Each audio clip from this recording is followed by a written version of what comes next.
rediscovering a vibrant faith. Every Wednesday.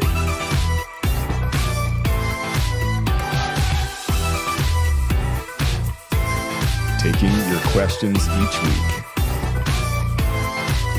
We explore, question, and celebrate the beautiful complexities of our beliefs, knowing that it's okay not to always land in the same place. Good day, everyone. Welcome to the Inverted Orthodoxy podcast. If you have not checked us out on YouTube yet, you need to. This is the full set this week. We even have Doug here, so I'm part of the perfect. set? Yes, you are part of. You're that much of a foundational part of this podcast that you are a part of the set. Wow. Last week we had a missing piece, but this week everyone is in place. We're complete. Yeah. And, looking good. So if you haven't checked that out, go ahead and do that. But also you can listen, obviously, everywhere you listen and all the rest. If you're listening to me right now, you obviously know how to find us. So that is a good thing. Or you stumbled on us by mistake. You're like, what is this? But And you probably already stopped. trust us, it's going to get really good. It might get exciting. Our whole podcast is just questions that someone emails into us or sends in through our website, and then we get to answer them. And today, the first question is about Star Wars. If you were to send one in, you'd go to invertedorthodoxy.com and send them in there. Yes, I just figured they'd probably already found that, seeing that they're listening to us. There you go. No problem. We're going to jump to our first question. We saved this one because we knew Doug would have an opinion. The strongest one for sure of the three of us. This is rank the 3 Star Wars trilogies from best to worst. Well, I feel like this is not going to be overly controversial. At least You love the prequels, don't you? They're your top ones. bite your tongue. No, episodes 4, 5, and 6. Yeah. Which, in terms of release date, are 1, 2, and 3. Yeah. But A New Hope, The Empire Strikes Back, and Return of the Jedi are clearly number 1 by far, and I think we can all agree on that, right? Yeah. Yeah, absolutely. Yeah. They're the feel like originals. unless- They're the best. Yeah, Well, you'd have unless to you're do of a cer- better then, right? But unless you're of a certain generation, because there is an age that loved the prequel trilogy, episodes 1, 2, and 3. That would be my generation.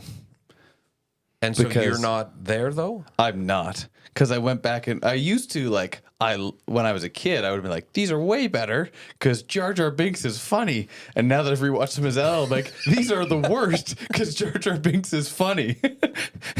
Yes. So that is, I have matured my opinion as I've rewatched them. If I had just watched them and was only voting off nostalgia, I would have been there. But it was my generation who grew up with those ones releasing. Like they all came out and that was some of my first exposure to Star Wars. So I thought, wow, these are. I'd be interested to ask my kids what they think, because they were really into Star Wars and watched them over and over and over, like kids watch anything over and over. Yeah. But there's obviously a technological difference, just movie making, between like the original 3 and then the prequel, just because so many years of advancement have happened.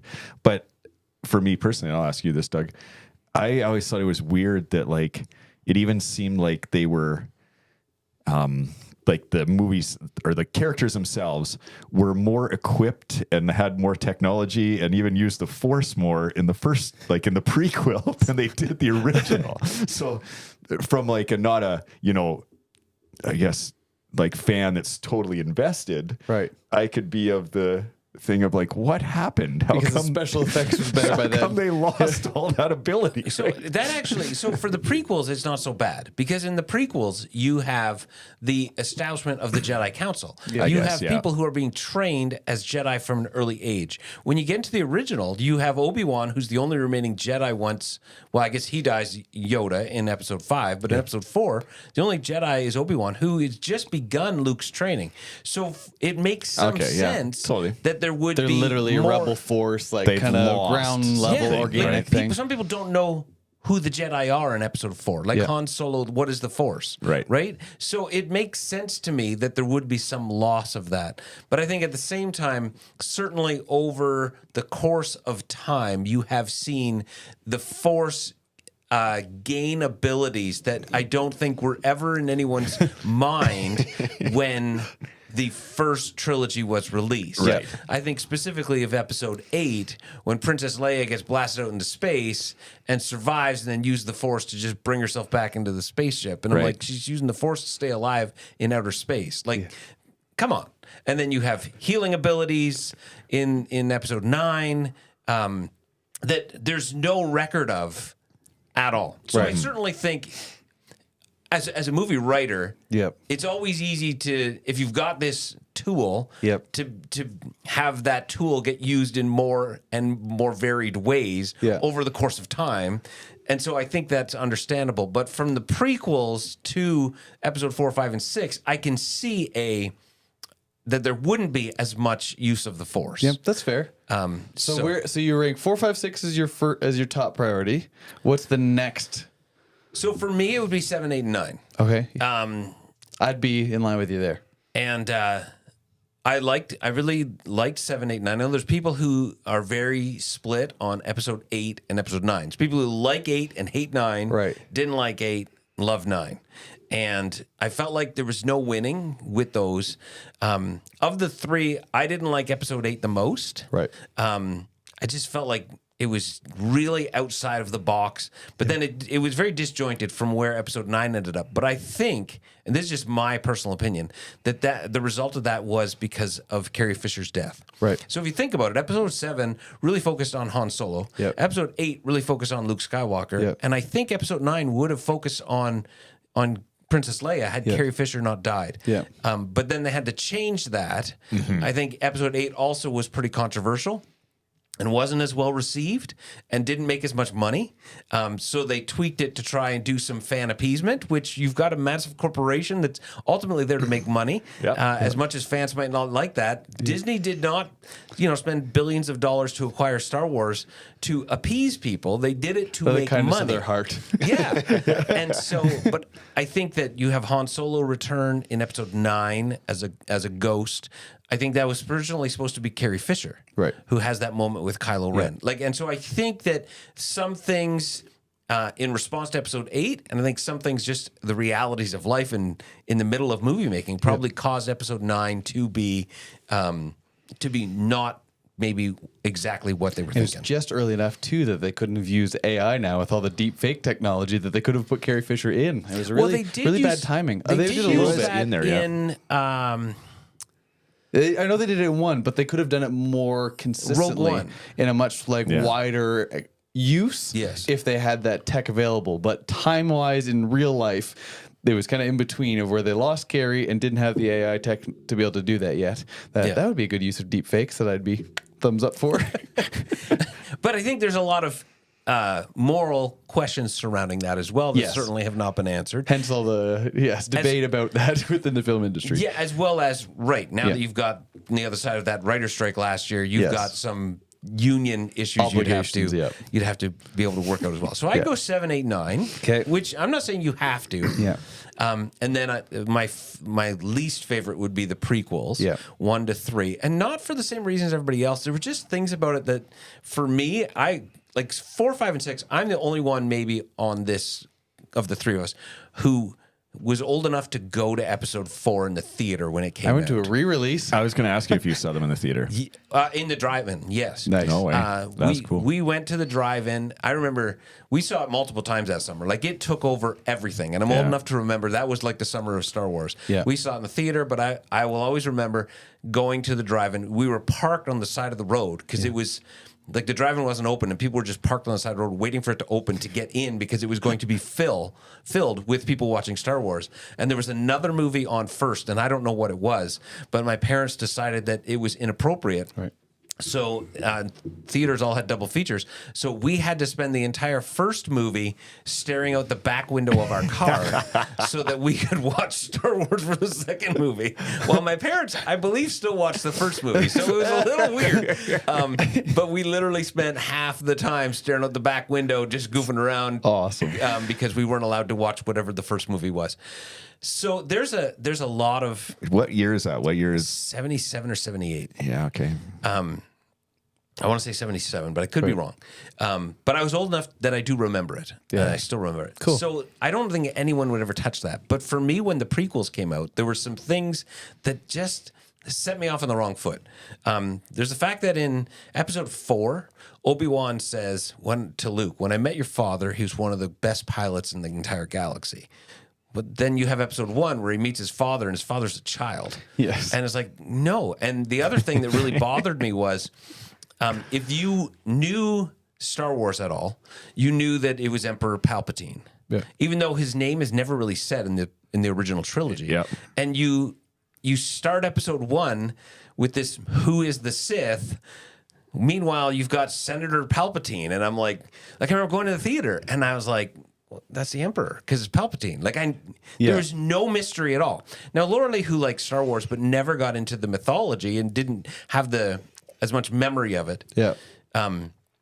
She didn't know that the Emperor's name was Palpatine. Right. So for her, it was the end of the movie that all of a sudden there was this moment of foreshadowing. She's like, oh, that's the end. This guy's going to become the Emperor. And I was like, Star Wars rookies. Fair. So there were some things about episode 1, 2, 3 that made that my least favorite. Yeah, fair.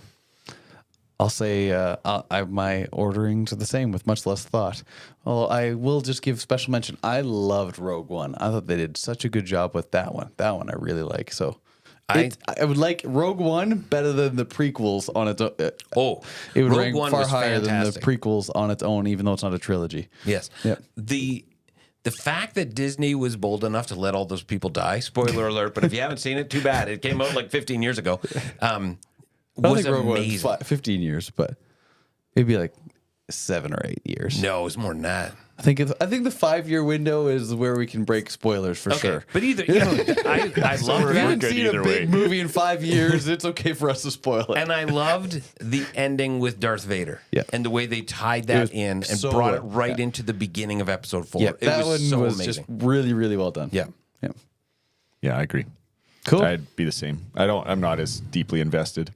I remember the Star Wars movies, mostly nostalgia because I don't think we'd gone to any movies in the theater yet. Like I was the oldest of my brothers. Was born in 76, so yeah, there's no way I would have gone to Star Wars opening.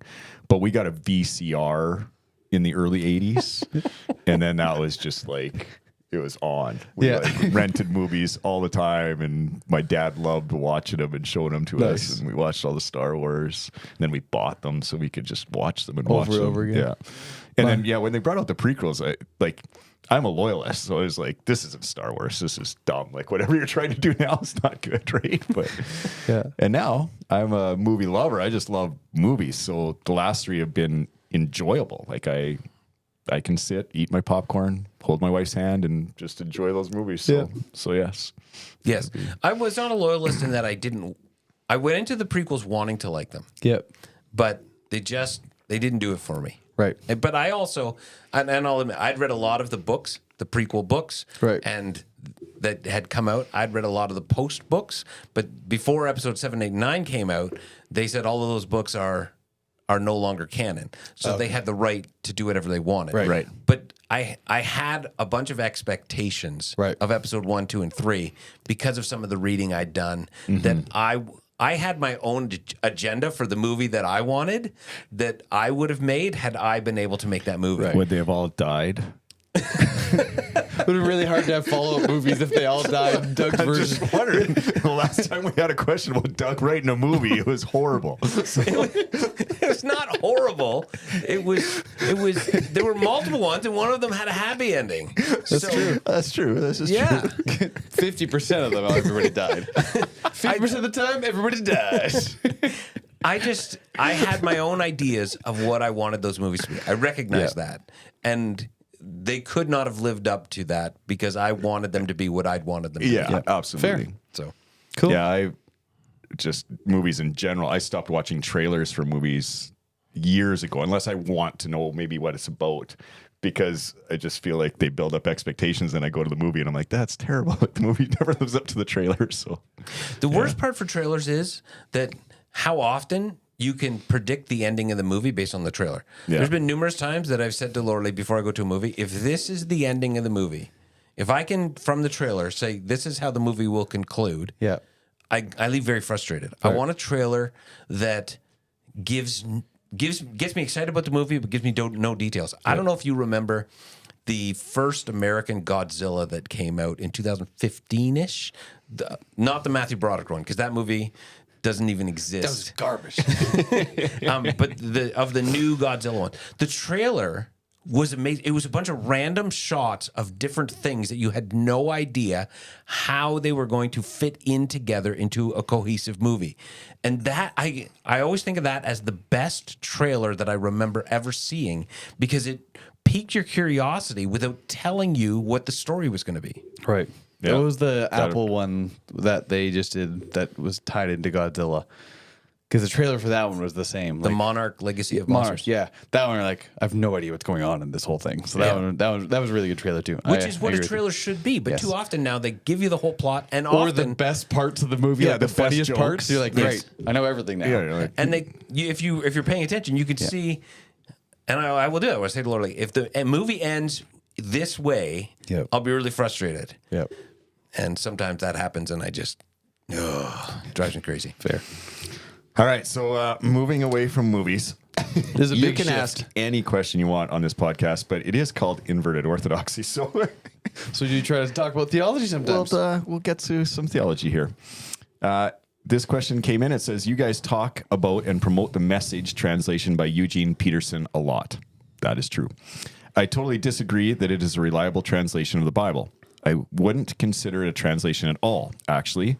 Maybe a commentary. Please, could you read this article? And there's an article there that they give us a link to that compares some passages in the Bible to what Peterson wrote. And please, could you respond and tell me what your thoughts are? Thanks much. All right. Before I get into anything on this, I want to begin by saying you can have a different opinion on the Message. That's totally fine. Yep. One of the challenges I have in the Christian church right now is this need for us to agree on everything. Just is not biblical. Paul does not say, be united in all that you think and all that you believe, but be united in spirit and in purpose. Yeah. And I think part of the call of the body of Christ is to be people in various stages of our faith who, because we're in various stages of our faith and various levels of maturity, have different perspectives on things, to be united amongst the differences. Yep. That is supposed to be a key part. If you look in Ephesians, as we mature, we will come to more unity in the faith. Yep. And that's not just going to be a unity of spirit and purpose, but as we are transformed by the renewing of our mind, we are going to start thinking more and more alike, because we'll have more and more the mind of Christ. Yep. And so I think it's essential for us to understand that we are supposed to, in the church, have grace for each other when we disagree on different things. And so I want to begin by saying, it's okay if you don't like the Message. That's totally fine. And because we like something doesn't mean you have to agree with us on everything. I think we've made it pretty clear many times in this podcast that we are good with disagreement, because we often disagree. Correct. And yet, even though we disagree, we remain united in spirit and in purpose. The second thing I want to say before I get into an answer is I want to be careful, and I want us to just try and be careful. And I hope you hear, as we discuss this article that you asked us to read and that I've read, it's easy on the internet to just become people who argue with other people who pick apart other things. Yep. And I want to try not to do that. Yep. But it's going to be really hard, because you're asking us to critique an article that you've asked us to read. But I just want to make it clear that that's not our heart. There are people who have a ministry of being online, pointing out all the flaws of everybody else's ministry. Yep. And I hope this doesn't become that. As far as how it's received, I don't think that will be our heart in how we share it. Yeah. I wholeheartedly agree and want to follow the same attitude you are, but I do want to also say I get the concern and the level of kind of alertness you can have when it comes to Bible translation. I understand that's an important part. There's a difference in I have concerns with maybe the scholarship between this word choice or that word choice that could have been articulated better versus. I've made no qualms about my disagreements with the Passion Translation on here. What? And I have major concerns for reading something into the text and then putting it there in translation, which I will again have no problem to talk about that one all day long for my concerns about what they're reading into certain parts of the text that are an issue. That if that's the same lens by which you're seeing this one, I'm excited to be able to talk about the difference of how I see value in the message and the choices of translation here, where I don't think Eugene's reading something into the text but bringing something alive out of his translation process, versus the concern that you could have with the Passion or other translations reading something into a translation in your process of it. And so I think there's a difference, and I'd like to be able to address that well and gently as we do this critiquing, going through this article and this difference. But there is a philosophical difference between those two translations in my mind. And I would also just like to begin by saying I feel like we're caveating a lot of There's things, but this article is pretty pointed. Yeah. And so I want to respond to it. Well, there are. How do I say this? There are streams of fundamentalism, and I guess probably the majority of what is fundamentalism, that says if you don't agree with us on every one of our points, you're no longer orthodox. Yep. And the problem with that is that so many of the things that they say you have to agree on are not core tenets of our faith, but they are things that the church has debated and disagreed about for the history of the church. And that in the last number of years, and by that I mean a few decades, there's been this rise of a fundamentalist mindset that says if you don't agree with everything, you are not a Christian. And it doesn't allow, like I said, people the opportunity to grow in their faith, to wrestle with an issue, to have a difference of opinion that over time they will come to see. In Philippians, Paul says, as he's talking about in, I want to say 2 or 3, I can't remember which one it is, he's talking about maturing and pressing on towards the goal.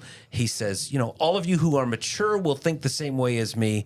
And if on some point you disagree, I'm sure Christ will make that clear to you that I'm right. Yep. And I love that there is this understanding, and he's talking about the core of our faith, which is knowing Jesus and discovering the purpose that God has called you to and committing your whole life to that, and leaves this wiggle room that if you disagree, well, it's okay. God will bring you to the point where you'll see that I'm right. There's grace that's offered there. But we don't offer that any longer. And so this article begins with a brief and by no means exhaustive summary of passages contained within the message, in quotes, by Eugene Peterson, which directly compromise fundamental tenets of Orthodox Christianity.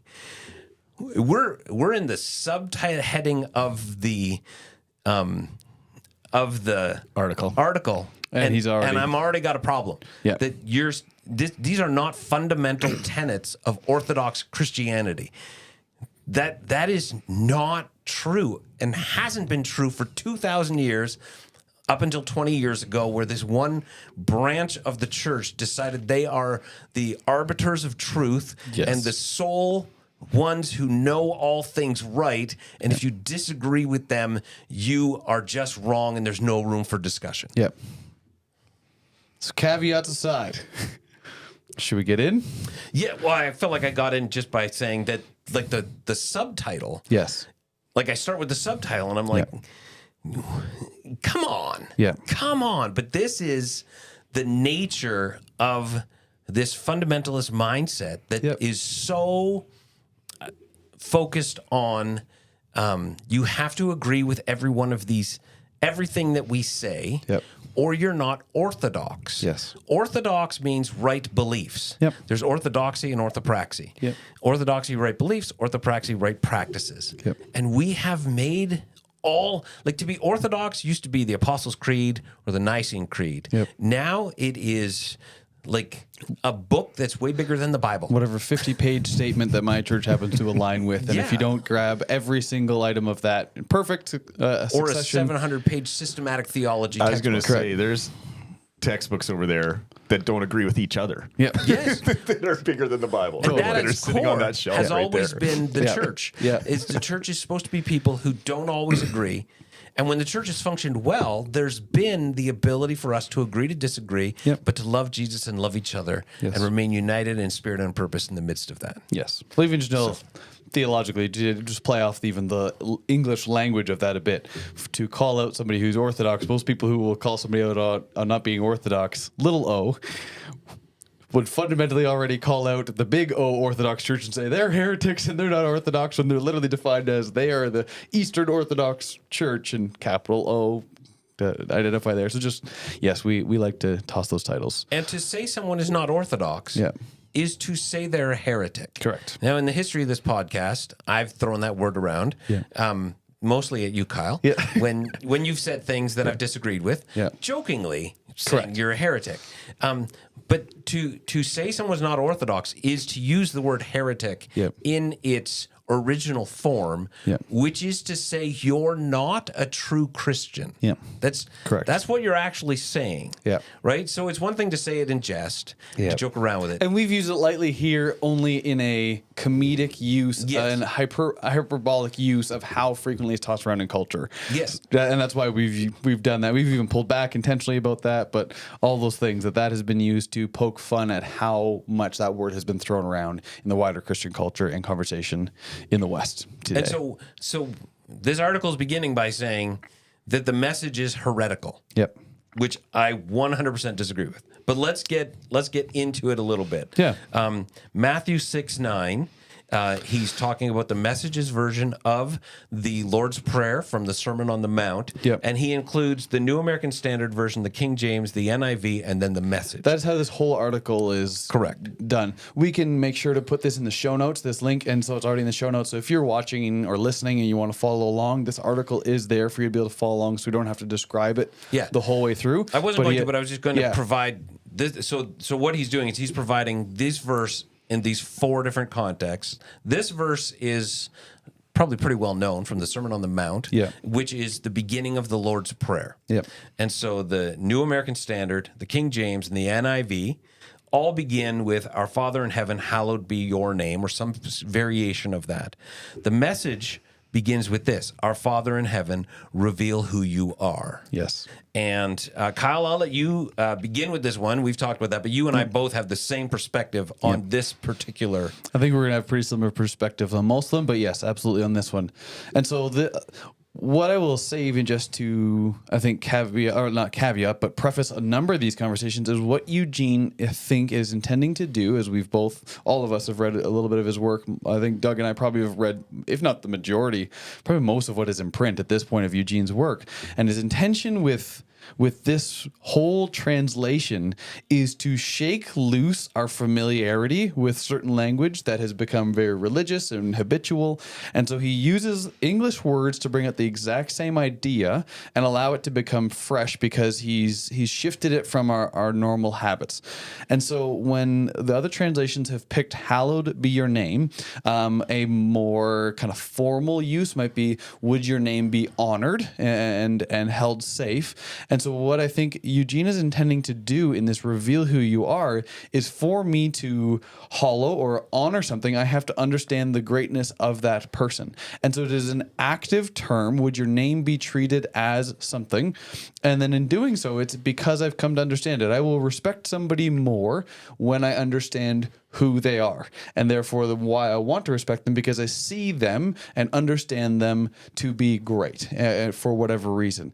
And so Eugene is kind of connecting the end to the beginning in this passage. Reveal who you are so I can hallow and honor your name. Would you be seen? And that only happens, really much of the beginning of this prayer is this actual work for us to receive something in God. It continues on, obviously. here on earth, would we do what you are doing in heaven? All of the beginning of the prayer is necessitating, would we receive something of what you already want, God? And to reveal who you are is, I think, perfectly in line with, would your name be treated as holy, or would your name be honored? And so Eugene's trying to connect the action right off the bat. When God is revealed for who he is, then we honor him as a result. Also, based on some of the reading that I've done, this is actually more accurate than some of the other translations, which say, hallowed or holy be your name. Yep. This phrase in the original Greek is an imperative like the following two: let your will be done, let your kingdom come. Yep. What the phrase actually is, if you look at an actual translation, is let your name be sanctified, which again sounds weird. Why would God need his name to be sanctified? God's name is holy. God is holy. So why is Jesus asking us to pray this prayer, saying, Lord, let your name be sanctified? Not because God's name is dirty, but because our image of God is imperfect. And so when God's name being sanctified comes as he more clearly reveals himself to us, that we understand greater and greater and greater who he is. So when Eugene makes the paraphrase into reveal who you really are, that's really getting to the heart of what Jesus is teaching his disciples to pray, because what he taught them to pray was not this just declaration of praise about the holiness of God's name, not debating that, but what Jesus has literally said is, let your name be sanctified. Which, if you think about that, that could be just as offensive. Now, it goes on, and he says, why would Jesus ask us to pray, reveal who you are, when Jesus is the revelation of God? Well, because we don't have a clear picture of who Jesus is. And I would just say, ask 20 Christians who Jesus is. You'll get 20 different ideas of who Jesus is. You've said this before, Kyle, many times, that God created man in his image, and man has been returning the favor ever since. And we do that not just with the abstract God the Father, who is spirit, and so we can't see him. We do that also with Jesus, that we take the passages in the Gospels about Jesus that we like, and we embrace those ones. And then there's ones that we're not so comfortable with, where Jesus is a little more confrontational, and we dismiss them. So we even morph Jesus into our image of who we would like him to be, instead of allowing him to be who he is and allowing him to reveal himself to us. And so this is a beautiful prayer that I think we need to pray. And if we come to this place where we're like, well, we already know who Jesus is, I would go, do you? Do you really? Because my picture of Jesus grows with my faith. The picture I had of Jesus as a child is not the same one I have now. It's not the same one I had when I was 20, and it's not the same one I had when I was 40. But my understanding of Jesus has grown over time. Not that it's changed, from one thing completely into something different, but it has grown and matured, and I've gotten to know him better. So why would Jesus not want us to pray, reveal who you are? It boggles my mind that that he finds so much trouble with this. I'm like, why? What is wrong with praying, God, reveal yourself to me? I also want to throw into the Lexham English Bible does a similar, somewhat kind of in between the two. And it matches the imperative of the following two parts of the prayer. They have it, may your name be treated as holy, which I think, again, is a helpful bridge between the sort of language there. But also just contextually, this is Jesus teaching other people how to pray, not saying he's not also a part of the answer to that prayer, and he will later go on to reveal that in his conversation and in his ministry. But in this part, he's not trying to say who he is. He's trying to teach his disciples, when you pray, this is what you do, so that you can pray, God, would you be revealed in me to be holy, and in my actions and in our actions collectively, not that he's not fulfilling that on his own as he lives. I think this thought misses the whole idea in the Gospels of Jesus as the disciples' rabbi, teaching them how to pray. So if he's going to teach them how to pray, he's going to teach them the way that he thinks they should pray. Yep. He's not going to be like, just look to me, guys. Totally. I appreciate you saying that, Doug, because that is something that I have been learning or wrestling with in the last few years of my life, is like reading the Bible and then reading it, thinking about who are they talking to and what were they trying to say, right? Yep. Compared to reading the Bible with the thought that I already know what it says and I know my theology and I know what it should say to me, right? Totally. And I think, I don't know, you guys might know this article is written by this Justin Peters, and I don't know who he is. I didn't look him up or anything. But I think with any translation that's come out in my lifetime, the issue typically is, does it say what I originally believed that the Bible that I know says, right? Correct. And that's, even fundamentalism to some degree is, this is what I've been taught. This is what I believe. And if you say anything that differs from that, well, then we got a problem, right? Yep. And I've said before on this podcast, we have the luxury of having so many English translations compared to so many other languages in the world that don't have that at all, right? And I do wonder what a fundamentalist does with that when maybe the translator or group of translators that gave that language, that Bible to that certain tribe or people group, if it doesn't line up with fundamentalism, then what happens? Totally. So I am just backing that up a little bit, saying, yes, if we can find the truth, we should. I have no problem with people who dig in and want to know the best. Yep. For me personally, the message changed when I found out it was actually a translation from Hebrew and Greek rather than just, I thought it was like, what's the word they use that where it's like transliteration? Yeah, transliteration. That's what I assumed it was because it was so different than the Bible I knew. So I just assumed that's what it was. Yep. So it gains some credibility to me, in that regard. But I just think, there's a lot of wordplay. There's a lot of things there that I appreciate about Eugene, trying to get me to think, like you said, using different phrases than I know before. Yeah. But it also causes me to think, how come I have issue with that? Yep. Is it just because it doesn't sound like the Bible that I use the most? Yeah. Or is it really wrong? Right. The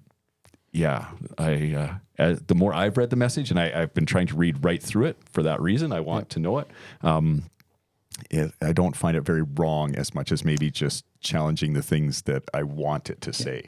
And I even, as a big fan of the message, I wouldn't recommend it if you've only going to have one Bible. Sure, pick that one. Again, maybe there'd be debate for that, but what it does for me is shake me, like I said, out of my familiarity and goes, and causes me to rethink and come back to a phrase and a verse that I'm really familiar with and pause and be left in awe. But I again, for those reasons, say you almost have to have a default level of familiarity with another translation for the message to take its full effect. And therefore, I wouldn't even necessarily say somebody would benefit from it as their only translation. Now, if it's that or nothing and you're on a deserted island, you've got the message, great. But I love what it does to my heart and my mind as I read it because of my level of, just familiarity with other ones. I would disagree with you there. Because ultimately, if we don't have the Holy Spirit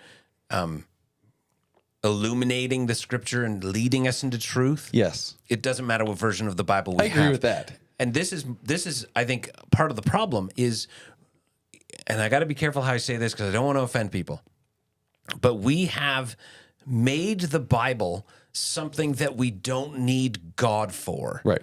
I can read the Bible for myself and I can understand the Bible for myself. Yep. Not according to Jesus, you can't. So how about no?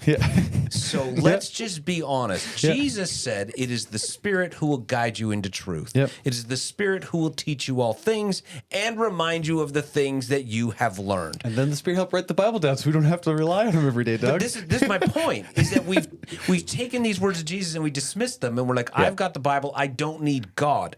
Well, what about the words of Jesus? Remain in me. Apart from me, you can do nothing. Like, we have so taken the Bible and removed our need from God to even understand it. And and here's the issue. is that I have with it is we won't even acknowledge that people have used the Bible to start cults, that people have used the Bible to do horrendous things, that genocide and atrocities have been done with the Bible as their defense. Yep. And we're not comfortable saying that because we've elevated the Bible to this spot that we no longer need God for because we can just interpret it ourselves.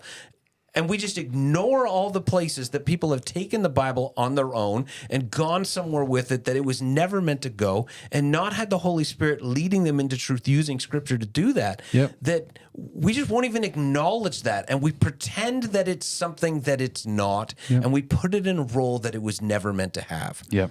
Yep. We agree with you. I've shared with you guys, I don't think I've ever said on the podcast, when I first started reading the Message, because I was like, okay, I'm going to read this through. I read a Eugene Peterson book. I was like, okay, now you got me curious. I want to read this. And I was looking for flaws. I was like, okay, how bad is this thing, right? Yeah. And I was reading in Exodus, and, they've crossed the Red Sea. They've done all these things. And then they go to build the temple. Yep. And Eugene Peterson says that they needed dolphin skins, or God asked them to use dolphin skins to make the curtains. And I was like, dolphin skins? Like, they're in the middle of the desert. I was like, Eugene, what on earth? And I actually had the thought, I'm like, if he was alive, like, I'm sure I could email him or ask him why he chose that word.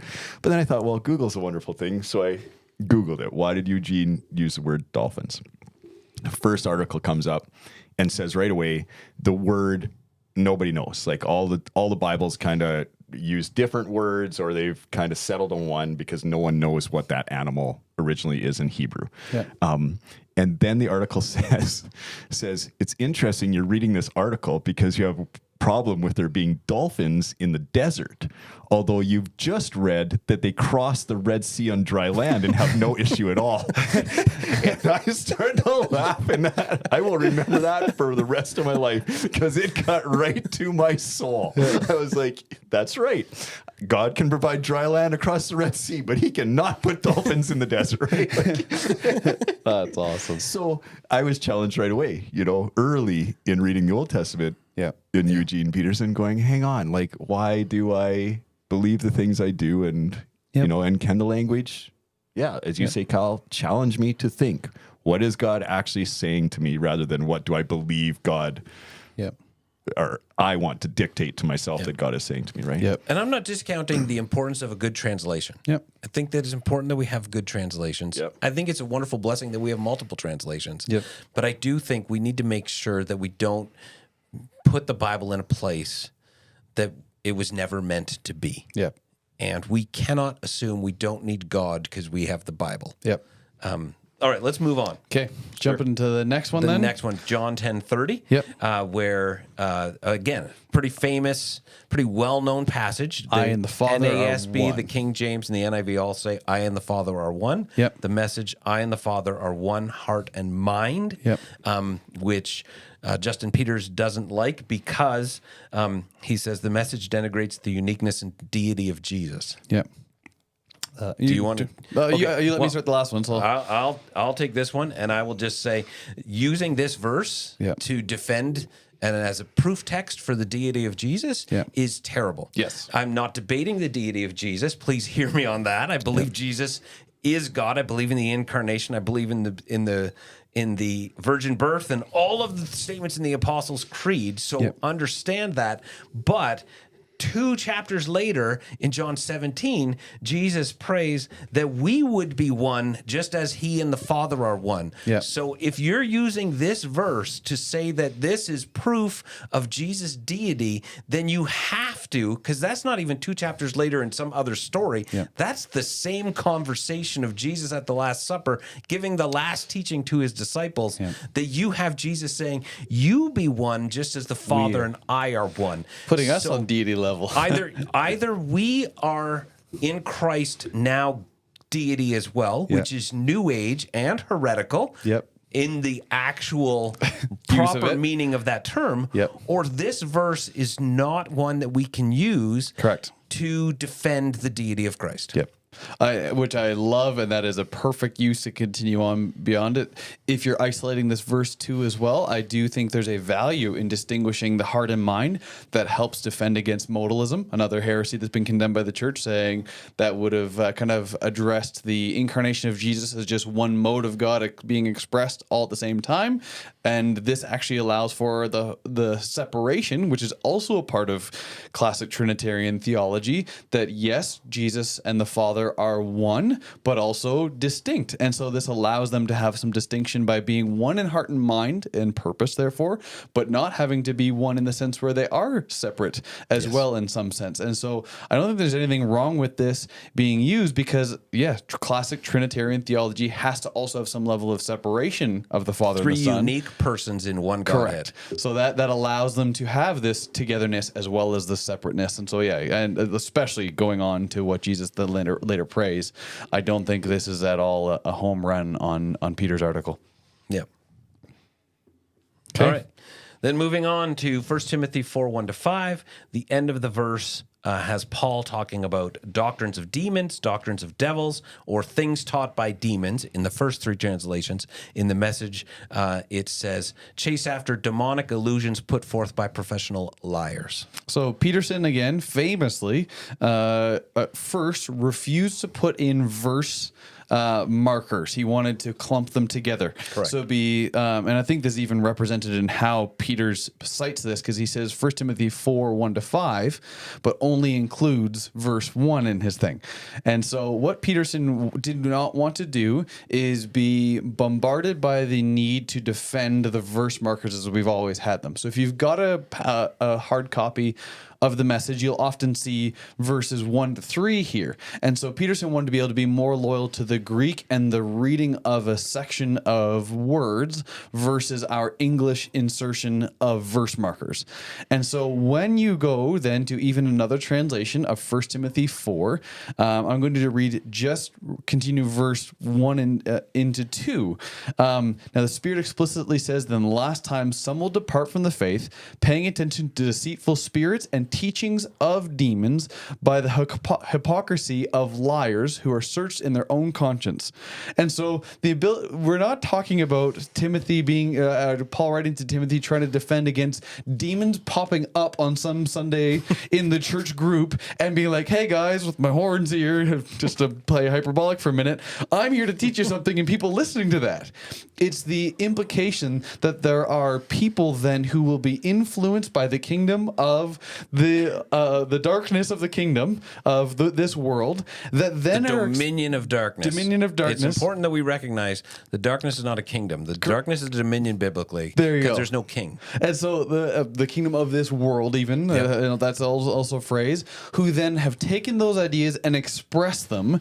There is a medium of a teacher in between. And so when Peterson says the illusions put forth by professional liars, it is people who have then been consumed by these things that, yes, have come from the evil forces and powers, but that are expressed in human medium. And so Eugene is cutting out the middleman, so to speak. He's not saying that they are not liars, and he even gives forth demonic illusions put forth by professional liars here to put those two worlds together in the human use of demonic influence. And so, again, Peterson's really trying to narrow in so far, and especially even just by limiting one verse versus continuing on to the very next one, he's missing the larger point of these two unions together that Peterson's trying to, I think, convictingly put forward as one.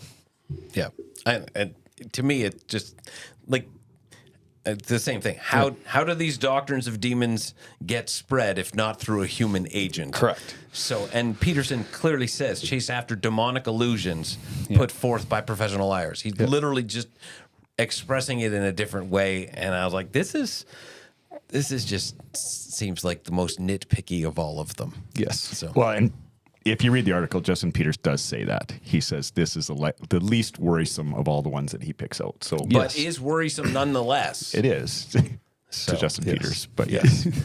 Yes. Going back to Matthew 5. Yep. With the next one, the Beatitudes, verse 5, blessed are the gentle, blessed are the meek, blessed are the meek. In the first three translations, you are truly blessed when you are content with just who you are, no more, no less, in the Message. You can jump in because I jumped in the last one to start. Yeah, and this is one where I'm like, I haven't really spent a lot of time thinking about this one, and I can see kind of his point on this one, that you could take that from a point of view that you're like, well, then you don't need Jesus, you're just good. But I think there's an element of what Eugene is trying to say, of just being you, of being authentic, and of being real. I don't think that this discounts the other verses in the Bible that would be in the Message as well, that talk about being transformed, being remade into the image of Christ, allowing God to do his work in them. It is not like, sure, you could take that one verse out and you could build a whole crazy theology about it. But as we've already said, you could do that with a lot of verses from a lot of versions in the Bible. Yep. Totally. Eugene's not here, so we can't ask him. But I would wonder, from Justin Peters' point and from our sitting here discussing this, was Eugene just trying to describe meekness, or was he trying to trick us all into a new theology of that we can all get into heaven without Jesus?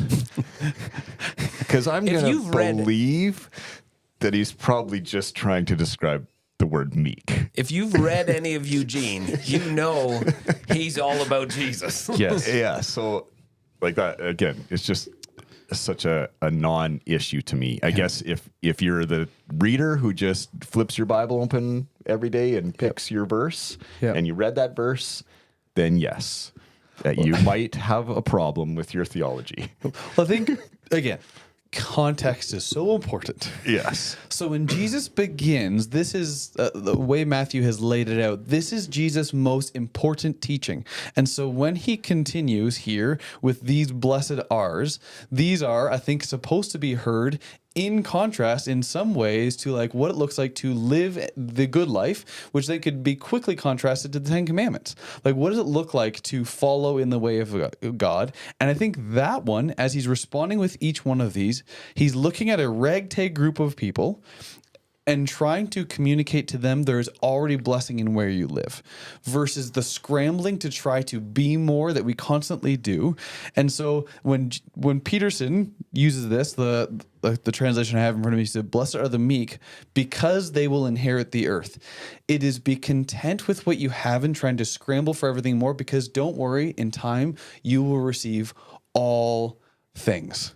You will have it. And versus our own human kind of pattern to try to get more all the time. And so when Peterson's saying you are truly blessed when you are content with just who you are, no more, no less, he's not saying you've received all sanctification and justification and all of salvation. He's narrowing down so much versus he said what I think Jesus is instructing as we receive this blessing, but also what Peterson's trying to communicate is we should be content with where God has placed us, not trying to get more or less. And it is from that place we then are walked in through all the other blessings of God.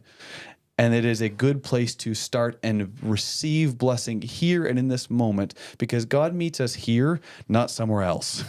And so when Peterson says that, he's trying to calm down, especially to a Western audience, this need to always be productive and get more and compare more. He's saying be blessed in your humility and your contentment in what you have and where you are now, because Jesus will meet you there.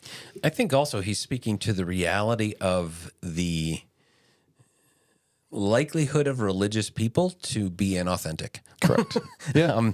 And that doesn't mean that he's not going to call them to a high standard. Again, you're taking one verse out of the Sermon on the Mount. Yeah. Go down a few verses later in Matthew 5 in the Message version, where Jesus says in verse 19, 20, probably 20, "Unless you do far better than the Pharisees in matters of right living, you won't know the first thing about entering the kingdom." Yep. So, like, sure, you could take that verse out of everything else, and you could just, be like, if someone just reads that verse, they might. But again, that you could do that with all sorts of stuff. And we've talked about this before. The chapter markers and the verse markers were wonderful things because they allowed us to all find the same spot in Scripture. Yep. They're terrible things in that they cause us to look at each verse like it's its own thing, not Completely a separate part from the next of one. the whole. Yeah. When all of these books were written, they didn't put chapter and verse markers in them. Yep. And I think it would be a really good thing if we would find the time to just sit down and read an entire book. Yep. How would we take something differently Yep. if instead of reading, let's just say Matthew 5, Yep. we sat down for our personal quiet time and we said, I'm going to just read the book of Matthew. Yep. Now, we're busy people and we're like, I don't have time to read the book of Matthew Yep. because I got to get to work and I got to do things. So the Yep. chapters do help us in that they provide a more bite-sized thing. But if we don't read that chapter in light of the other verses in the chapter Yep. and in light of the chapter surrounding it, we're going to end up in trouble no matter what version of the Bible we use. But if you were to sit down, and maybe you say Matthew is too long, I would just challenge any one of our listeners for the next couple of weeks, take the book of Philippians, which is 4 chapters, I want to say, and read the entire book for your personal quiet time. You'll get a very different perspective than if you just read one chapter at a time. And over my holidays, one of the things I did was I just read the Sermon on the Mount every day. And just looked at the big picture. And reading just the Sermon on the Mount, which is Matthew 5, 6, and 7, changes the way you read it. And so when you cherry pick one verse out, you can end up in trouble, but you can do that with any translation. Totally.